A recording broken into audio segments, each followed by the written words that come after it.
I mean, we saw a huge boom of digitized lending in various forms or the other. And there's always something that we have to worry about, the level of commitments that people are taking in this manner and what are the consequences thereof over time. And then, of course, South Sudan inflation pressures continue to be there, although there is a positive outlook in terms of the peace prospects and the environment thereof. We also continue to grow our digital platforms, and we'll demonstrate some of them as we go along, some of the new platforms that we allowed and that we launched in the course of the year, which have enabled payments for a number of areas. For example, taxes, bills, school fees, and we know we're giving some kind of short-term loans, what we call weekend loans, to some of the distributors who needed facilities across the organization. We continue to deliver an integrated bank, and we continue to drive this as one universal franchise and support a number of corporates, particularly in financial fitness. We ran a number of them for 13 companies in the course of the year.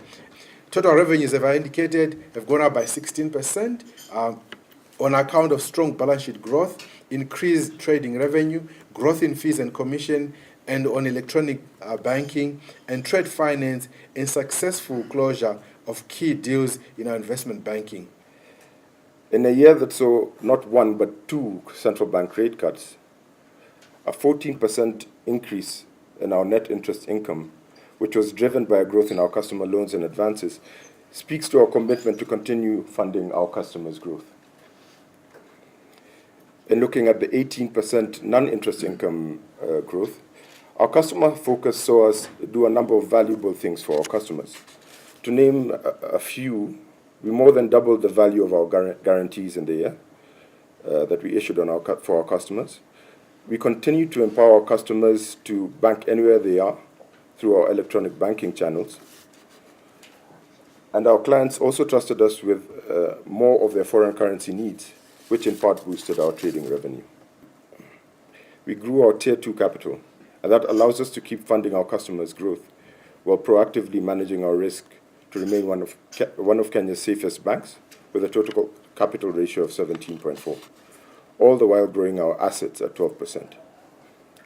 Another key figure I'd like to point out in the liabilities is 24% in customer deposits.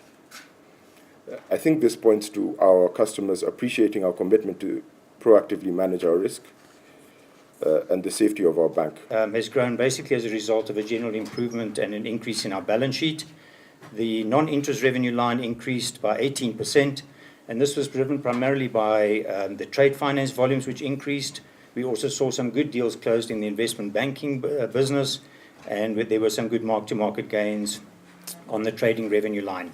The credit loss ratio improved from 3 to 1.1%, and that's basically as a result of a general improvement in our asset quality, the asset quality of our performing book. The loans and the general improvement in the loans book was due to some good funding of some asset deals in the investment banking business, and also increases in the working capital requirements of our clients. On the back of a very strong balance sheet growth, I think our assets grew by about 11%, and our client deposits by about 29%. And underpinning the net interest then income that you see of about growth up about 16%, you begin to see that we really focus on really driving the right quality of assets, and we'll also be speaking to how that has manifested, especially in the areas around commercial banking and our high net worth clients. And that growth, I think, as Andrew mentioned, was underpinned by 2 rate cuts last year, indicative that then we have really grown from a balance sheet perspective.